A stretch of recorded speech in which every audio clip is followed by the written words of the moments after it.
Hai,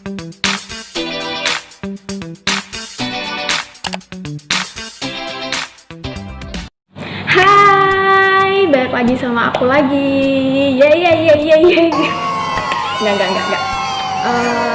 Pagi ini aku bakal curcol lagi, tapi curcolnya beda. Apa itu? Aku pun juga lagi nggak tahu karena lagi masih dipikirkan saat ini. Ini kayak apa ya? Kayak belum dipersiapkan, langsung tiba-tiba, jadi bingung juga mau bahas apa. Kayak bahas tentang apa ya, bahas tentang kengototan permintaan sama Tuhan tuh kayak enak tuh, ya nggak? Pernah nggak yang minta sesuatu sama Tuhan tuh ngotot banget, padahal sebenarnya kita sebagai manusia juga nggak tahu ya maksud Tuhan tuh sebenarnya tuh itu pas dan cocok nggak buat kamu. Asik gak tuh bahas itu, ya kan? Kita bahas itu aja dari pengalaman pribadi aku aja, nggak usah jauh-jauh. Oke, dari pengalaman aku aja nih ya. Aku juga pernah nih berdoa sama Tuhan, tapi ada yang terkabul dan ada juga yang nggak kekabul. Yang nggak kekabul dulu ya. Jadi waktu selesai wisuda nih, singkat cerita, kan pengen dong dapat pekerjaan. Akhirnya aku dapat nih di perusahaan bagian pertanian lah pokoknya. Aku megang kasir, tapi merangkap juga jadi admin. Jadi pembukuan dan kas masuk kas keluar tuh aku juga ngerjain itu, milah-milah nota, input dan sebagainya dan lain-lain. Nah, waktu aku berdoa sama Tuhan tuh, aku berdoanya tuh dikasih tempat yang nyaman, rekan kerja yang baik, dan pekerjaan yang tidak terlalu memberatkan gitu. Dan terjawablah di pekerjaan apa waktu itu gitu. Dilalahnya waktu aku terima kerja di situ, kok semuanya beda. Rekan kerjanya nggak solid, nggak baik. Abis itu kerjaannya luar biasa edan. Terus habis itu lingkungannya juga bikin aku nggak nyaman. Pokoknya apa ya? Ini berbanding terbalik sama permintaan aku ke Tuhan. Aku nggak ngerti sama sekali. Pernah sempet yang sampai, aduh ya ampun Tuhan, ini kenapa sih? Padahal aku tuh udah minta sedemikian rupa dengan baik, tapi kenapa begini gitu loh. Terus akhirnya singkat cerita juga aku keluar lah karena nggak kuat juga, ya kan. Siapa yang mau kuat kalau misalkan yang megang duit kamu, yang ngurusin segala nota kamu, ya kan, pusatnya di kamu, tapi rekan kerja di lingkup sekitarmu tuh nggak mendukung pekerjaanmu. Terus gimana coba, ya kan? Yaudah, aku resign. Nganggur lah aku nganggur selama 2-3 bulan lah. 2-3 bulan itu barulah aku berdoa lagi sama Tuhan. Pokoknya aku udah nggak nyebut bidang deh. Pokoknya kan kalau waktu awal kan aku nyebut bidang tuh, menyebutkan bidang, makanya aku bisa sampai ke posisi itu. Tapi waktu gara-gara permasalahan itu dan pengalaman itu, aku ganti nih kalimat doanya. Apapun pekerjaan yang paling terbaik darimu yang diperuntukkan untukku, ya aku siap. Yang paling penting tidak menguras tenaga, teman kerjanya baik, lingkungannya pun juga baik.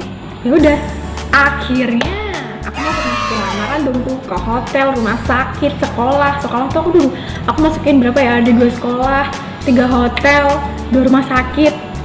Dan yang kepanggil semua sih, cuman yang bener-bener kasih jawaban fix bener pekerjaan aku yang sekarang ini gitu.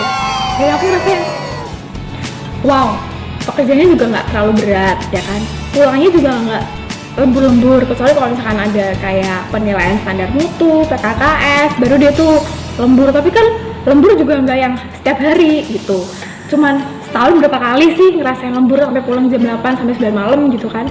Itu luar biasa sih, kayak apa ya, wow gitu. Mungkin buat orang lain ataupun teman aku mungkin kali ya bakal mikir, lah kamu kan yang satu akuntansi, ya kan, sarjana ekonomi, nggak salah masuk pekerjaan atau apa gitu. Waktu awal-awal tuh sakit sebenarnya mendengarkannya, sakit banget, ngeri, kayak ya ampun, yang orang tuh kenapa ya kalimatnya begitu. Emang dipikir nyari kerja tuh gampang apa gimana gitu kan. Kalau misalkan punya akses orang dalam mah sepil gampang lah. Aku kan gak punya akses orang dalam, semua dilakukan sendiri dengan kakiku sendiri, ya kan? Jadi semua lakukan sendiri. Ya kalau keterimanya di sekolah dan memang jadi di sekolah, ya aku di sekolah gitu. Jadi tuh ini yang dimaksud kalau misalkan apa ya, minta permintaan sama Tuhan tuh kadang kala itu bang, Tuhan tuh menyampaikan bahwa ini tuh buat kamu tuh belum pas. Aku kasih yang pas dulu deh. Walaupun sebenarnya pasnya Tuhan mungkin buat kita sendiri tuh kayak gitu loh, kayak nggak sek di diri kita ya. Tapi kalau misalkan Tuhan udah bilang pas buat diri kita, itu udah pasti, mau nggak mau tuh pasti, dan pasti banget pas. Emang bener gitu. Sampai ya seringnya banyak teman bilang kayak gitu, lama-lama tuh kayak dia terbiasa sendiri gitu loh. Kadang tuh aku kepengen cerita, kepengen yang kalian tuh ngerti gak sih, walaupun pekerjaannya aku di sekolah sebagai kepala perpustakaan, tapi aku juga ngerjain laporan loh. Laporannya tuh banyak, dan aku banyak belajar lagi di luar bidang yang seharusnya aku kerjakan, ya kan. Di sekolah tuh aku jadi ngerti apa itu adiwiyata, apa itu PKKS, apa itu 8 standar mutu. Aku tuh jadi paham segalanya gitu ya selama aku kerja di sekolah. Dan aku nggak perlu kerja di perkantoran untuk bisa belajar administrasi, tapi di sekolah pun di sini aku belajar administrasi gitu. Jadi ya ada bekal juga, dan aku dilatih buat berpikir juga cuy, ya kan. Bikin laporan kan juga berpikir gimana tuh bikin laporan yang benar, disesuaikan sama keadaan yang sesungguhnya gitu loh.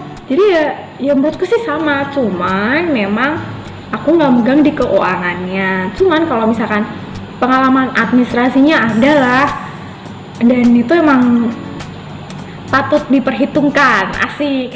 Jadi kadang tuh aku suka sedih gitu, jangan dipikir tuh kerja di sekolah tuh nggak ada kerjaannya. Coy, ada coy, kerja di sekolah tuh ada kerjaannya gitu loh. Aku juga senangnya tuh kalau misalkan ada guru yang tidak bisa hadir, berhalangan hadir, kalau nggak tuh cuti, kalau nggak cuti tuh aku yang gantiin. Ternyata ngajar tuh sesuatu hal yang apa ya, seru juga ya, seru sih. Nah, dan kebetulan aku juga senang nongkrong sama anak-anak kecil ya. Kok nongkrong sih, maksudnya suka sama anak-anak kecil gitu ya. Ya udah, waktu itu aku dikasih kesempatan buat megang anak kelas 4, dan itu luar biasa. Walaupun megangnya selama 1 bulan, tapi tuh tuh pengalaman yang luar biasa deh. Bisa ngajar, abis itu bisa megang kelas, ya keren deh. Terus bisa curcol sama murid-murid juga. Ya itu kan, nggak semua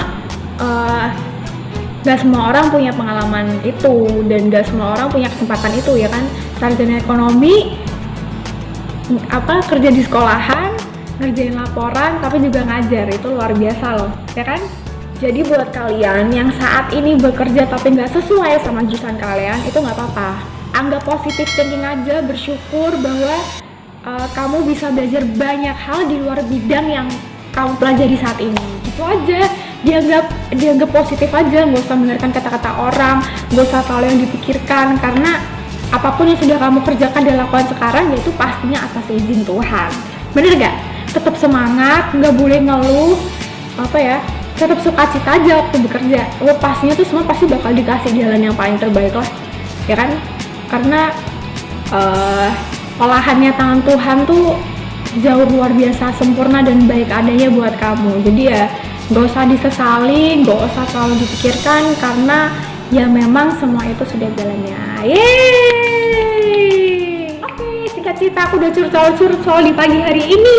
Yeay! Oke deh, bakal ketemu di curcol aku yang selanjutnya kalau misalkan aku sempet ya di pagi hari, karena emang waktunya aku sempet buat curcol tuh pagi hari. Karena kalau udah siang sampai sore tuh rame bolak-balik buka tutup pintu di ruangan aku. Jadi ya udah, tetap jangan lupa subscribe, like, and share, karena itu gratis banget dan pastinya mendukung YouTube aku supaya bisa dikenal ke khalayak publik. Oke, bye, God bless you.